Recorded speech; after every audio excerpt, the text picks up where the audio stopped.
ajarku tetap percaya,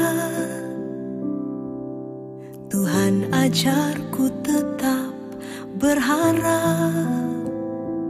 Walaupun ku tak melihat jalan yang terbuka, namun ku memilih untuk tetap percaya.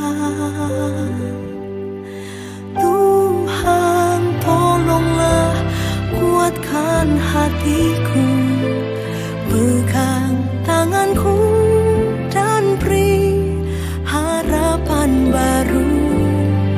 Yang ku tahu kau tak pernah gagal, pulihkan ku dan beri kemenangan.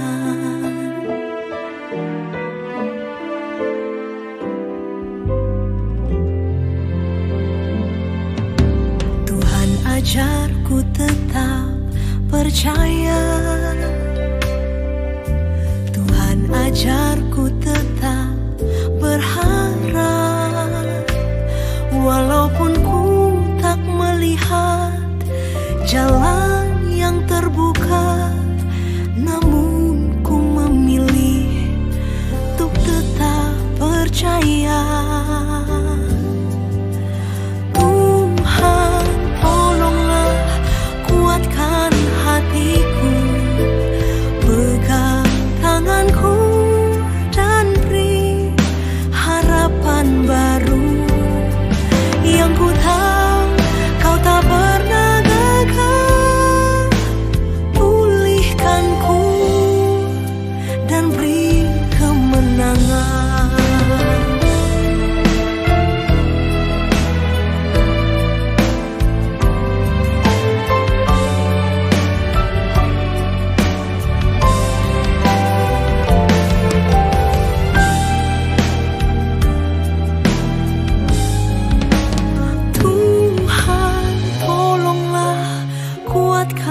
Hatiku, pegang tanganku dan beri harapan baru. Yang ku tahu kau tak pernah gagal, pulihkan ku dan beri kemenangan. Tuhan tolonglah kuatkan hatiku, pegang tanganku dan beri harapan baru. Yang ku tahu kau tak pernah gagal, pulihkan ku dan beri kemenangan. Yang ku tahu kau tak pernah gagal, pulihkan ku dan beri kemenangan.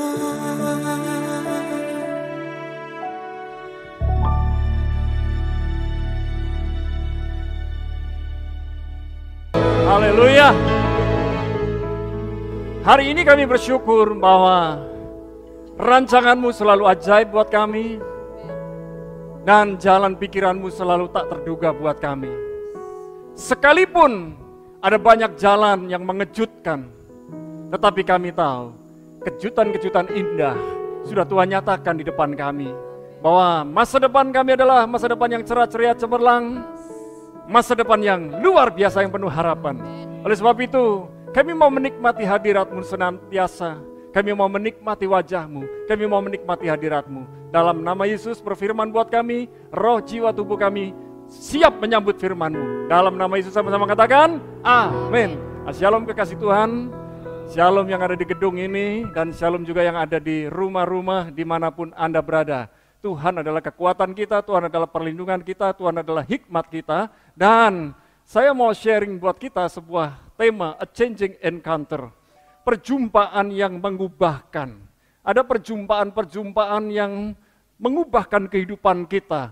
Perjumpaan-perjumpaan yang membuat kita berubah. Perjumpaan-perjumpaan yang membuat kita mengalami terobosan. Perjumpaan-perjumpaan yang membuat kita kembali kepada cintanya yang mula-mula. Nah, kekasih Tuhan, saya mau sampaikan satu hal, bahwa perubahan terjadi setiap hari.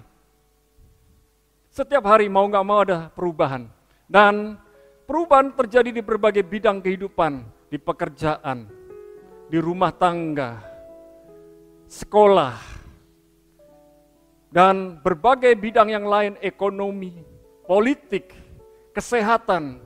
Hari-hari ini ada begitu banyak orang takut dengan virus mahkota, crown, corona. Itu baru virus corona. Dan bukan saya berpandangan yang negatif, tetapi ada begitu banyak virus yang lain yang belum ditemukan. Dan hari-hari ini kita menyadari virus corona begitu menakutkan, tetapi ada yang lebih menakutkan daripada virus corona sebetulnya, yaitulah ketakutan sendiri. Virus ketakutan lebih menakutkan daripada berbagai macam virus. Virus ketakutan lebih menggoncangkan seseorang, karena banyak orang mati bukan karena sakit, tetapi karena ketakutan, karena cemas. Sel imun di dalam tubuhnya lemah, akhirnya hancur.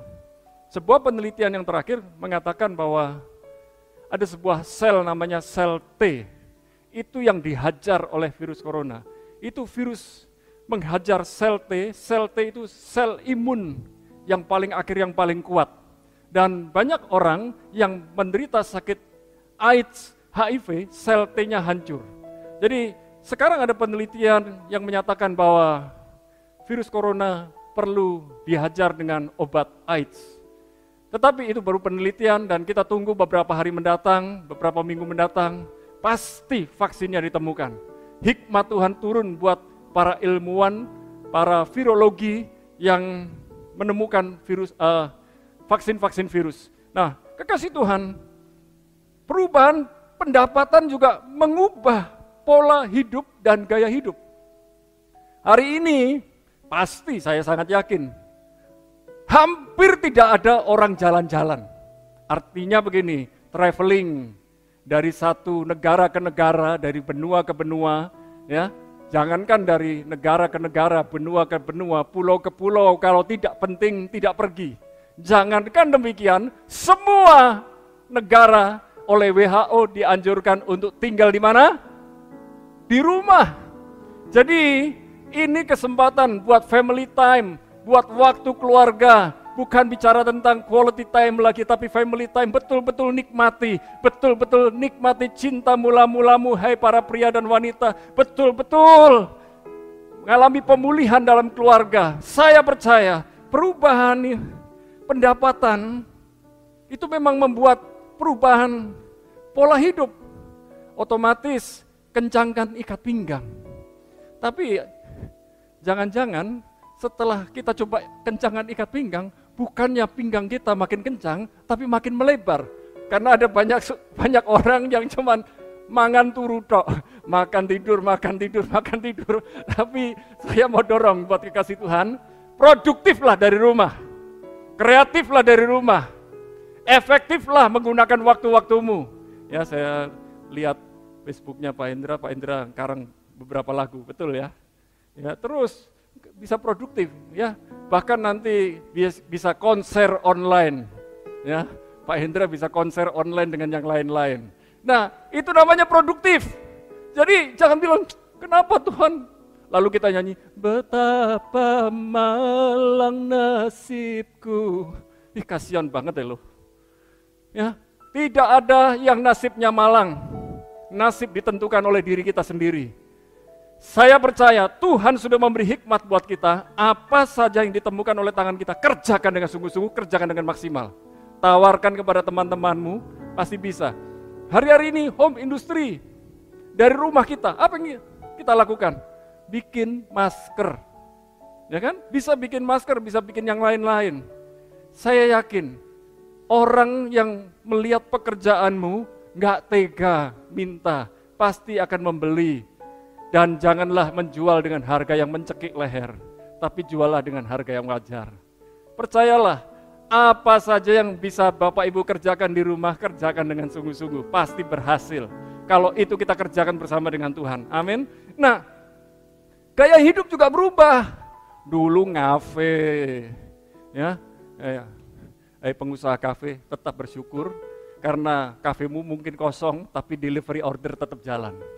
Ya, jangan berpikir, waduh, kafeku kosong. Enggak, banyak orang enggak ngafe sekarang tapi bisa pesan antar. Dan sekarang ada kopi baru namanya Dalgona Cafe. Orang bikin kopi dari rumah, itu bisa. Gaya hidupnya berubah. Dulu seminggu sekali keluar jalan-jalan, pergi ke bioskop. Mana ada sekarang bioskop yang buka? Nggak ada bioskop yang buka. Mall aja sepi, ada sebagian mall ditutup. Pabrik garment pusing. Tapi saya berdoa, pengusaha pabrik garment, ubah strategimu. Lebaran nggak mungkin bisa jualan pakaian-pakaian, tapi bisa memproduksi masker, memproduksi APD dengan kualitas yang bagus lewat pabrik garmentmu. Nah, kekasih Tuhan, lihatlah bahwa perubahan juga terjadi pada gereja, pada umat Tuhan. Kenapa? Dulu orang berbondong-bondong pergi ke gereja, beribadah ke gereja. Pergi ke gereja, tapi HP-nya online, chatting dengan yang lain-lain. Nah sekarang begitu gereja online service, ibadahnya secara online, ada yang bilang begini sama saya, Pastor, saya kangen ibadah ke gedung gereja, saya pengen datang ke gereja.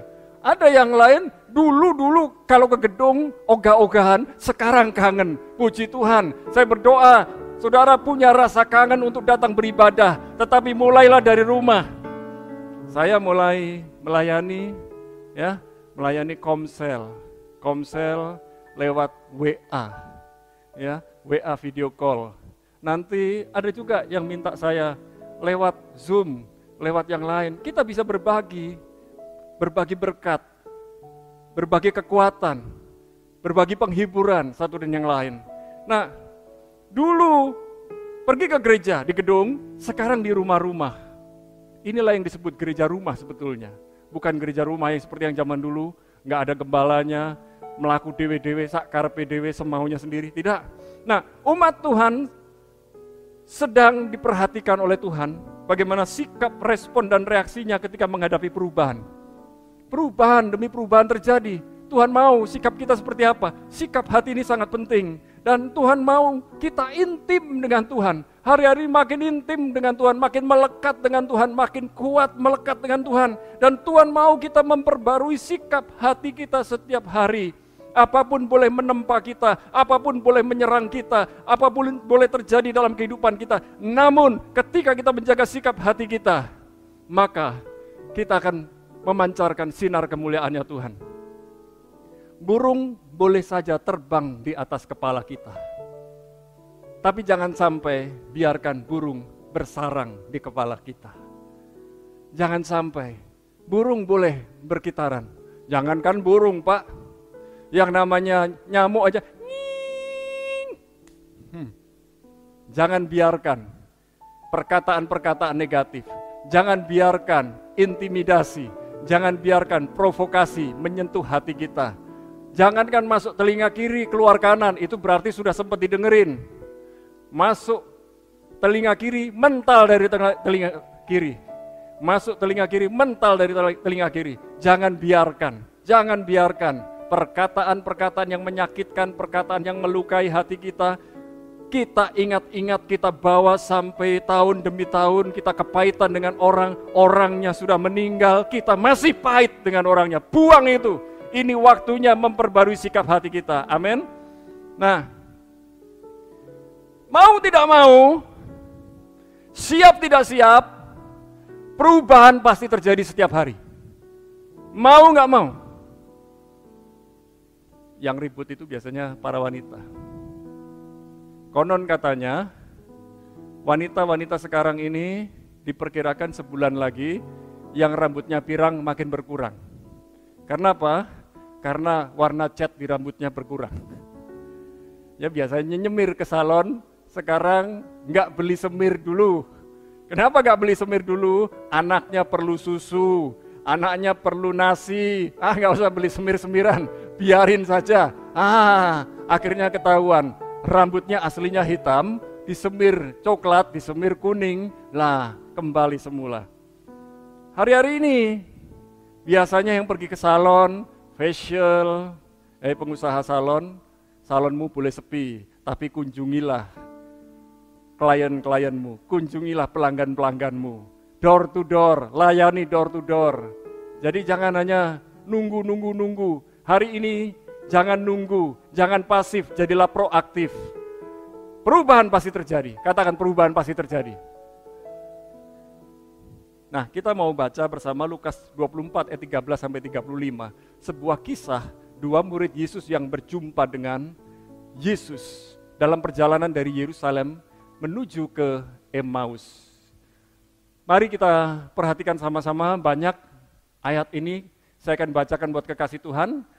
Kekasih Tuhan menyimak, kalau perlu memang boleh baca sampai kita dengar dengan telinga kita. Pada hari itu juga dua orang dari murid-murid Yesus pergi ke sebuah kampung, ke sebuah desa, Kefar. Ya, Kefar itu kampung. Bernama Emmaus, Kefar Emmaus, yang terletak kira-kira 7 mil jauhnya dari Yerusalem. 7 mil itu kira-kira 11 kilo sampai 12 kilo. Ya.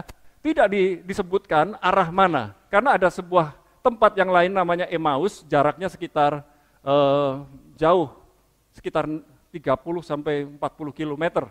Ya. Dan mereka bercakap-cakap tentang segala sesuatu yang terjadi. Kemudian ketika mereka sedang bercakap-cakap dan bertukar pikiran, tiba-tiba mak jegagi, mak jeguguk, ujuk-ujuk tiba-tiba, ya, datanglah Yesus sendiri mendekati mereka, lalu berjalan bersama-sama dengan mereka. Apakah dua murid itu tahu siapa yang bersama dengan mereka? Kita lihat berikutnya.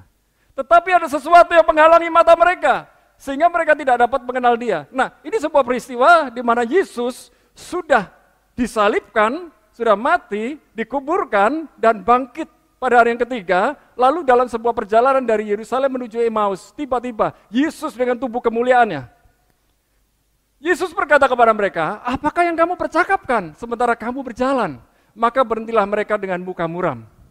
Mereka kecewa. Dianggaplah Yesus itu nggak tahu apa-apa. Dan seorang dari mereka namanya Kleopas menjawabnya, adakah engkau satu-satunya orang asing di Yerusalem? Berarti secara tampilan Yesus itu tidak seperti biasanya. Wajahnya tidak seperti biasanya. Dan mereka melihat, mereka biasa berkumpul dengan Yesus tapi tidak sadar itu Yesus. Adakah engkau satu-satunya orang asing di Yerusalem yang tidak tahu apa yang terjadi di situ pada hari-hari belakangan ini? Katanya kepada mereka, apakah itu? Kata Yesus kepada mereka, apakah itu? Jawab mereka, apa yang terjadi dengan Yesus orang Nazaret? Dia adalah seorang nabi yang berkuasa dalam pekerjaan dan perkataan di hadapan Allah dan di depan seluruh bangsa kami. Tetapi imam-imam kepala dan pemimpin-pemimpin kami telah menyerahkan dia untuk dihukum mati dan mereka telah menyalibkannya. Padahal kami dahulu mengharapkan bahwa dialah yang datang untuk membebaskan bangsa Israel.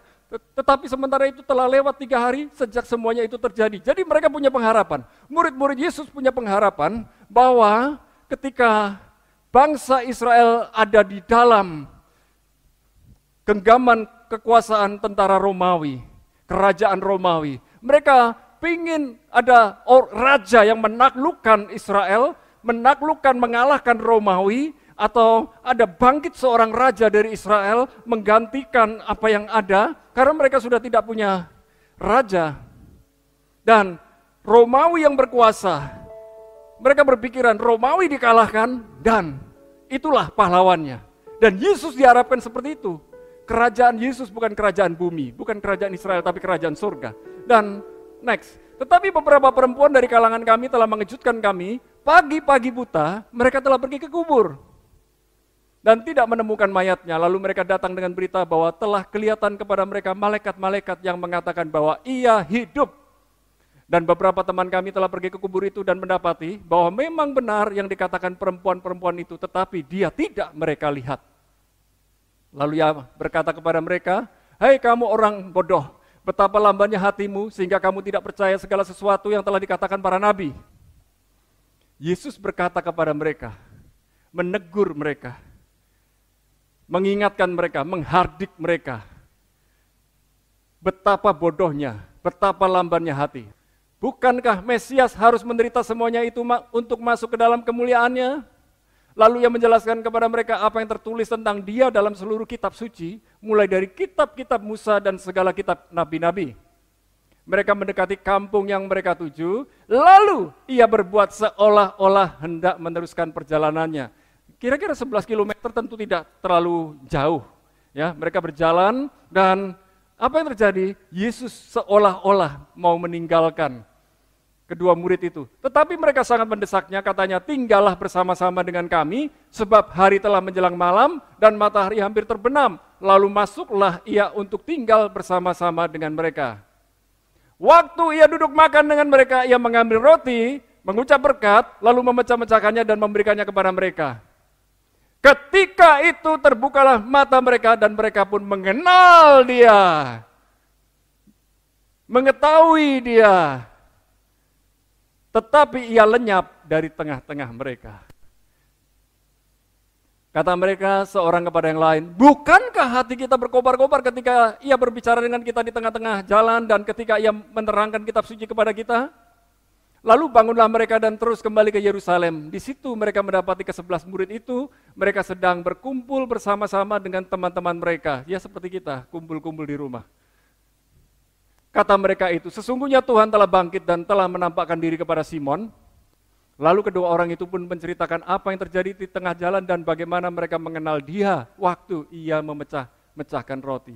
Ternyata budaya, tradisi, kebiasaan memecahkan roti itu merupakan gaya hidup orang Yahudi pada waktu itu. Dan gaya hidup ini adalah gaya hidup yang luar biasa dan gaya Yesus dengan cara memecahkan roti, menyobek-nyobek roti, membagi roti dan anggur, itu berbeda dengan yang lain. Sudah menjadi tradisi, sudah menjadi kebiasaan bahwa orang Yahudi selalu makan dan minum dengan roti dan anggur. Kalau orang Indonesia makannya bukan roti, makannya nasi. Ya, minumnya teh atau kopi. Nah, kita lihat dari Lukas 24 ini kita menemukan ada kata Emmaus, kampung. Hamat dalam bahasa Ibrani, Emmaus dalam bahasa Yunani, Imwas dalam bahasa Arab, artinya sumber air panas, sebuah desa, sebuah kampung yang berjarak sekitar 11 km, karena dituliskan 7 mil. Lukas mencatat itu, Lukas itu detail ya kalau mencatat. Lalu kata Yerusalem ada kota, ini kota. Kalau Emmaus itu kampung, desa. Bayangkan orang dari kota ke desa, tujuannya apa sih? Mudik. Ya, TKI, TKW, mudik. Mudik. Kenapa mudik? Biasanya di kota sudah nggak ada pekerjaan, balik lagi kampung. Biasanya sudah nggak ada harapan di kota, balik kampung. Mereka mengalami kekecewaan di tengah jalan. Putus pengharapan dan mereka pilih pulang. Tetapi ketika mereka pulang, mereka berjumpa dengan Yesus, ternyata mengalami perjumpaan yang mengubahkan dan ketika mereka punya niat pulang, akhirnya kembali lagi ke Yerusalem. Yerusalem artinya dalam bahasa Ibrani Yerusalem, Al-Quds dalam bahasa Arab artinya kota damai. Yerusalem, Shalom. Nah, dua orang murid itu Kleopas, artinya Bapa yang termulia. Namanya keren, namanya bagus, tapi dia nggak percaya. Nggak percaya Yesus bangkit. Nggak percaya bahwa Yesus adalah pengharapan. Yesus adalah kemenangan. Yesus adalah juru selamat. Lalu yang kedua, siapa? Lukas dengan sengaja tidak menulis. Saya coba cari berbagai referensi, tidak menemukan. Tetapi Lukas itu seolah-olah membawa murid kedua itu, seolah-olah itu diri kita. Seolah-olah kita dibawa oleh Lukas menjadi murid yang kedua yang bersama-sama dengan Kleopas. Sehingga ketika Kleopas bersama kita, katakan bersama kita, bersama saya menjadi saksi. Ya, saya menjadi saksi lewat pembacaan dari Lukas 24 ayat 13 sampai 35 ini, saya berada di tengah-tengah Yesus dan Kleopas. Dan ini yang lain lagi, ada 11 orang murid di Yerusalem. Loh, kenapa 11? Kenapa 11? Karena Yudas gantung diri. Ya, Jangan bilang Yudas gantung diri di bawah pohon bayam, ya nggak mungkin. Nah, yang pertama kita pelajari surprising encounter, perjumpaan yang mengejutkan. Dua orang murid Yesus berjumpa dengan Yesus dalam Lukas 24 ayat 15 sampai 16. Mereka berjumpa. Kemudian Yesus ngobrol dengan mereka. Pertama, perjumpaan ini belum terjadi apa-apa. Ketika Yesus berjumpa dengan mereka, Yesus ngobrol dengan mereka, Yesus sengaja menghampiri mereka. Saya percaya hari ini, engkau yang letih lesu berbeban berat, Tuhan Yesus memperhatikanmu. Ketika saudara loyo, saudara tidak berdaya, putus pengharapan, putus asa, Yesus memperhatikanmu. Bahkan Yesus mau menolongmu, Yesus mau membebaskanmu. Kadang-kadang lewat orang-orang di sekeliling kita, Yesus bisa menampakkan diri lewat teman kita. Yesus bisa berkata kepada saudara kita untuk menolong kita, untuk membantu kita. Perhatikan baik-baik, simak baik-baik, bahwa kalau Tuhan menolong kita, Tuhan mau kita bangun, Tuhan mau kita bangkit, Tuhan mau kita bersemangat kembali, Tuhan mau kita punya iman yang menyala-nyala, yang berkobar-kobar.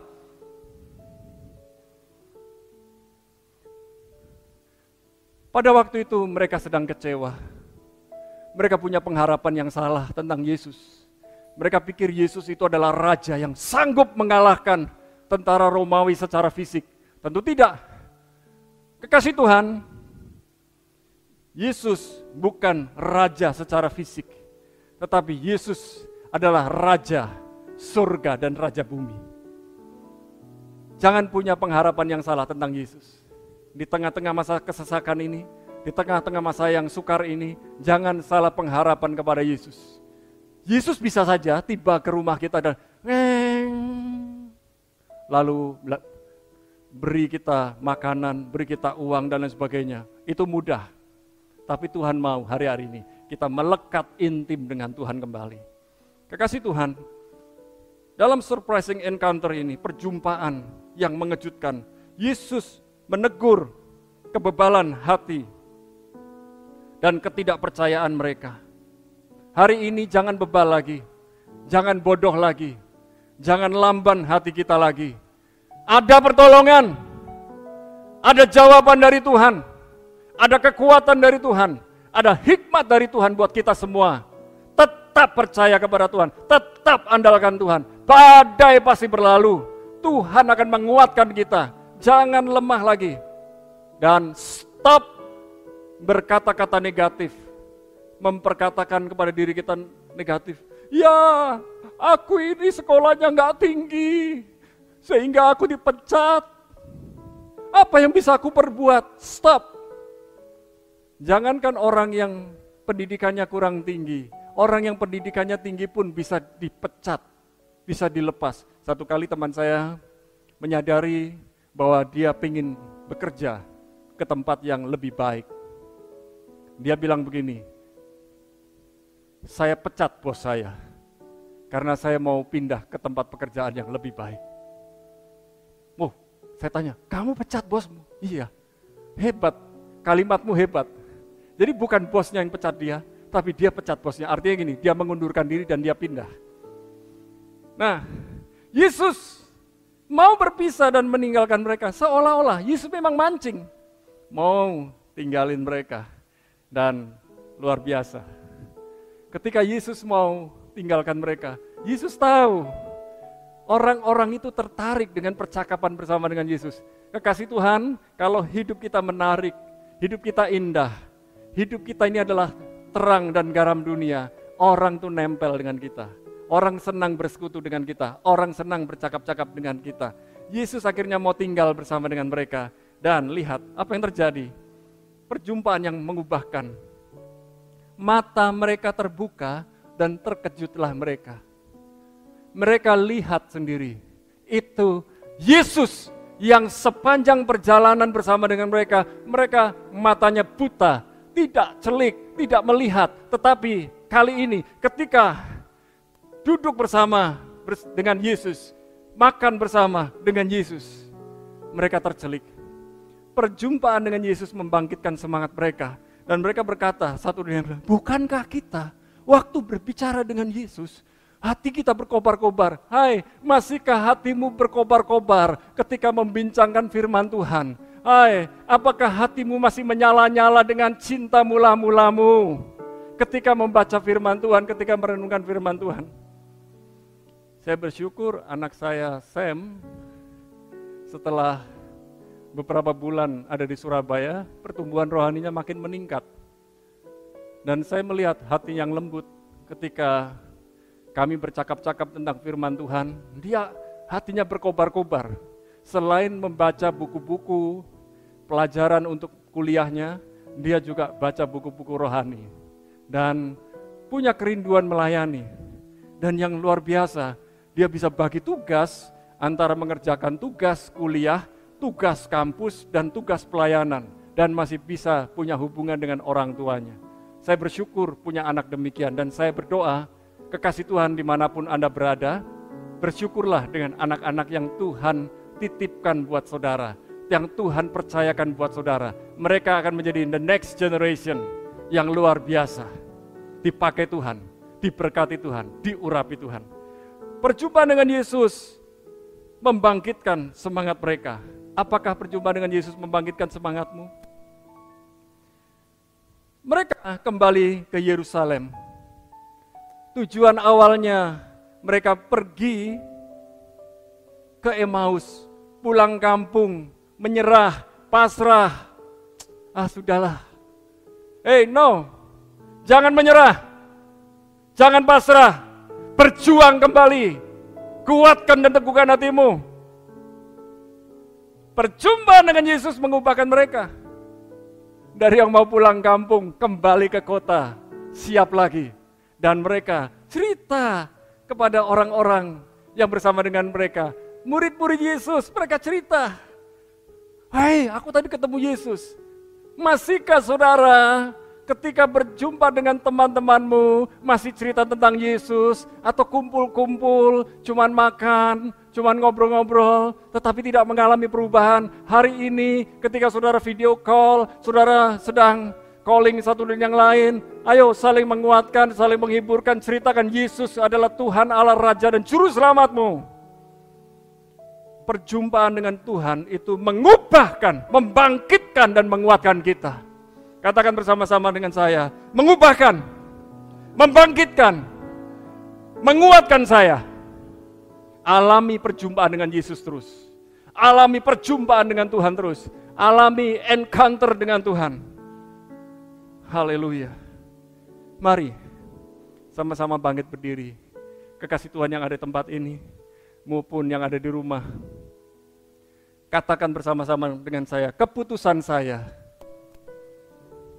saya mau menemukan tujuan hidup. Mari.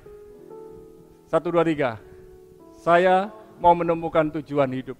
Yang kedua, saya mau mengatur prioritas hidup. Saya mau mengubah gaya hidup. Saya mau beribadah kepada Tuhan dengan sungguh-sungguh. Saya mau bekerja sungguh-sungguh. Tujuan hidup. Orang yang punya tujuan hidup, dia akan menginspirasi orang-orang lain. Orang yang punya tujuan hidup, dia akan memotivasi orang lain. Tujuan hidup adalah akhir kehidupan kita. Kita harus tahu tujuan hidup kita kemana. Kalau kita pengen pergi ke Banyuwangi, nggak perlu lewat Jakarta. Kalau dari Jajak, tinggal belok kanan. Lewat Penculuk, lalu masuk ke Banyuwangi. Tidak perlu lewat Jakarta, terlalu jauh. Ayo, atur prioritas hidup kita. Siapa yang diutamakan terlebih dahulu? Apa yang diutamakan terlebih dahulu? Ubah gaya hidup kita. Gaya hidup kita bukan untuk ditempelkan, ditampilkan, dicuitkan di sosial media. Gaya hidup sehari-hari itu yang paling penting. Gaya hidup kerajaan Allah. Ibadah kepada Tuhan dengan sungguh-sungguh. Kalau waktu yang lalu ibadahnya oglangan, sekarang bisa online tiap hari. Saya lakukan ibadah doa malam tiap hari. Ayo ikutlah. Dan saya percaya saudara akan dikuatkan, dihiburkan. Ayo kerja dengan sungguh-sungguh. Bekerja di rumah, bekerja di kantor kita, bekerja dimanapun kita berada. Termasuk pelayanan ibadah para full timer gereja. Saya melayani sepenuh waktu. Itu pun pekerjaan. Saya mau kerja dengan sungguh-sungguh. Dan Tuhan Yesus memberkati saudara. Haleluya. God bless you.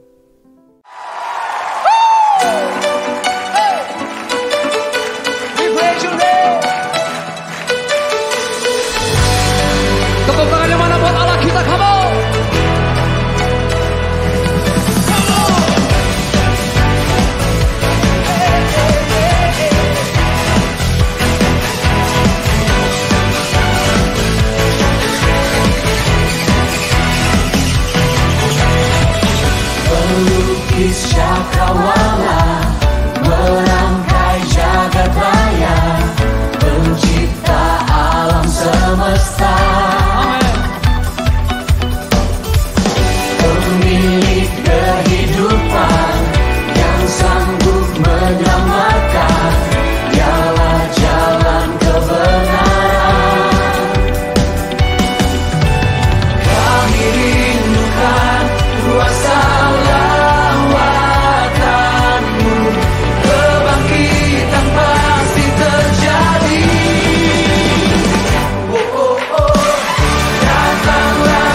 kasih karunia dan damai sejahtera Tuhan Yesus Kristus, dan kasih Allah Bapa kita, serta persekutuan Roh Kudus menyertai setiap kita, sekarang, seterusnya, dan selamanya. Amin. Shalom, GBI Alpha Omega telah melakukan ibadah secara online. Kami mengajak jemaat yang rindu untuk menabur bagi pekerjaan Tuhan di GBI Alpha Omega dapat memberikan persembahan dan persepuluhan secara online melalui rekening BCA 014-323-7777 atas nama PT Graha Alpha Omega. Sertakan keterangan persembahan bila diperlukan. Mari memberi dengan penuh sukacita dan ucapan syukur. Saya berdoa dan percaya Jemaat Alpha Omega sanggup melalui masa yang sulit ini, dipulihkan dan diberkati Tuhan. Tetaplah bersama GBI Alpha Omega, ikutilah ibadah online selanjutnya, terus bertumbuh dalam anugerah dan kebenaran. Jesus Christ bless you.